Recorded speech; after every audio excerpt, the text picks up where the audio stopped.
Bonjour à toutes et à tous, vous les avez peut-être remarquées, ces fameuses images de Paris ensevelies sous la neige. Il faut dire que les températures restent bien basses sur la moitié nord de la France.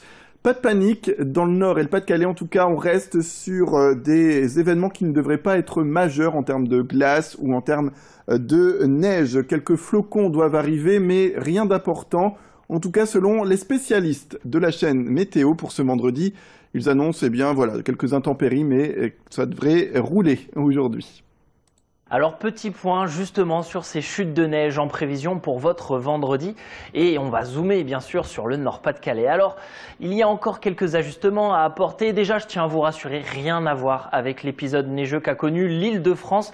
Là c'est quand même un cran en dessous. Alors quand même quelques flocons déjà en première partie de journée. Entre 6, 8 et 10 heures, c'est là où les premiers flocons de neige vont commencer à tomber entre la métropole lilloise et également valencienne. Ça peut tenir temporairement au sol mais avec 1-2 degrés de maximal au cours de votre après-midi. Il y a peu de chances que vraiment ces flocons de neige vous embêtent. Sur les axes routiers, pas trop de soucis à avoir. En revanche, dans vos jardins, vous pouvez avoir 1 à 5 cm, notamment vers le bassin minier. C'est là où les cumuls seront les plus importants.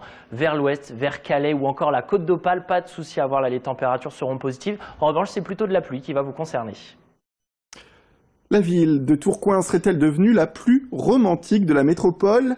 Eh bien, la réponse est sans doute oui. Depuis 8 ans, pour fêter la Saint-Valentin, les amoureux peuvent offrir une chanson que le carillonneur du Parvis Saint-Christophe va faire résonner dans la ville.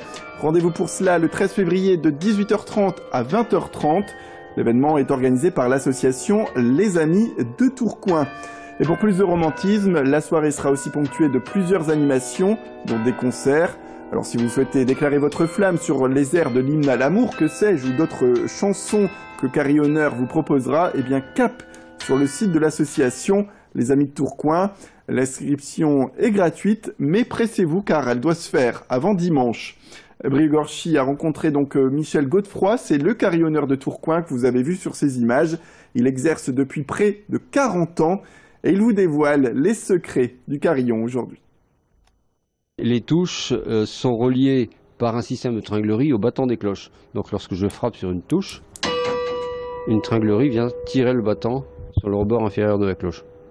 Le principe, c'est donc de frapper sur les touches alternativement avec le point droit ou le point gauche ou d'écarter les mains pour jouer plusieurs notes. Et on dispose également d'un pédalier qui permet de jouer les cloches les plus graves.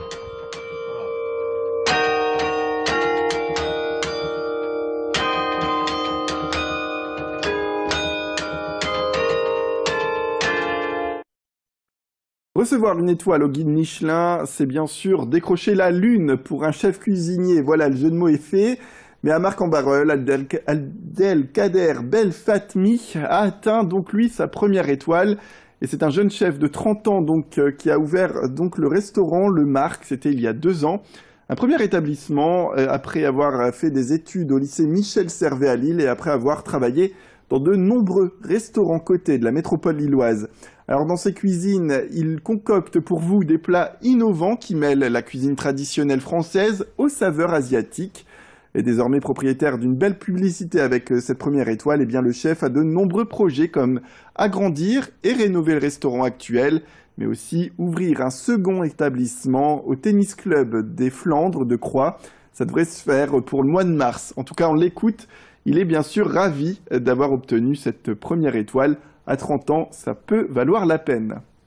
Ça s'est joué vraiment dans l'assiette, on a été reconnu pour ça, pour notre cuisine. Et c'est pas le cadre qui a fait notre reconnu, c'est vraiment le travail qu'on fait depuis 2 ans et demi et qui a plu au guide Michelin. Pour nous, en tout cas, ça change. Les services qu'on a fait là, c'est que des nouveaux clients qu'on souhaite garder. Après, c'est une reconnaissance pour nous. Le Michelin, c'est une reconnaissance pour tous les cuisiniers. C'est la Bible de la gastronomie, quoi. C'est vraiment une reconnaissance mondiale. Le Michelin commence à s'ouvrir dans beaucoup de pays, en Asie et un peu partout dans le monde. Et pour nous, c'est vraiment une reconnaissance et on a travaillé pour. Suite au conseil d'administration du collège Gernérieux à Ronchin, les parents d'élèves se mobilisent et ils le font savoir. Des informations inquiétantes ont été révélées selon eux. Elles sont liées à la baisse des moyens attribués par l'inspection académique. Et ils craignent donc de lourdes conséquences. Normalement, il devrait y avoir des classes surchargées en 3e ou encore la suppression de dispositifs d'aide personnalisés aux élèves, sans oublier la perte d'enseignants et notamment le poste de professeur d'allemand. Le collège Gernérieux accueille 578 élèves, mais ce jeudi, eh bien, la majorité des parents a décidé de ne pas envoyer les enfants à l'école. Nous sommes allés donc leur tendre le micro. Ils s'insurgent au micro de Brieux-Gorchy. Au niveau des élèves, ils ont utilisé leurs réseaux sociaux, ils ont communiqué entre eux. Et pour preuve, ce matin, alors qu'à 8 h, il y a plusieurs centaines d'élèves qui doivent arriver, il n'y a qu'un seul élève qui est là. Donc c'est-à-dire que tous les parents sont mobilisés en maintenant leurs élèves à domicile. Les professeurs sont présents, ils ont mis des pancartes, ils ont distribué un tract que l'on avait fait ce week-end, qu'ils ont distribué lors de la classe de lundi. Donc à chacun à son niveau a fait le nécessaire pour qu'aujourd'hui on soit nombreux à manifester et aussi pour qu'il y ait très très peu d'élèves à venir, et pour l'instant c'est le cas, il n'y en a qu'un. Le lait, c'est bon pour la santé, beaucoup le diront, mais gare aux intolérances. Et contrairement à ce qu'on peut croire, eh bien les enfants peuvent être également en difficulté avec le lactose. Et Stéphanie Rome, une maman de la région, a donc lancé les yaourts Les Petites Pousses. Et elle peut ainsi régaler sans souci ses 2 petites jumelles qui étaient donc qui avaient des problèmes justement avec les yaourts traditionnels. Dans ces produits, donc, on retrouve du lait de coco et du lait d'amande uniquement. Et pour satisfaire la demande qui est croissante, selon cette jeune entrepreneuse, eh bien chaque semaine, 36 000 de ces yaourts sont produits. L'entreprise affiche même l'embauche de 5 salariés. Nous avons rencontré Stéphanie donc dans ses bureaux, situés dans l'incubateur Eurasanté à Los. Elle parle d'une cible très diverse pour ces produits aujourd'hui.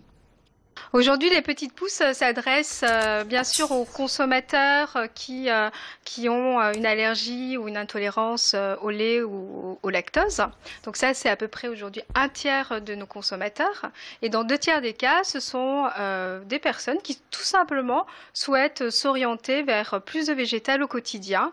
Donc soit par conviction, donc c'est toute cette tendance de vegan, bien sûr, mais aussi des consommateurs qui sont dans cette mouvance flexitarienne, c'est-à-dire qui ont envie tout simplement de réduire leur consommation de produits laitiers au quotidien.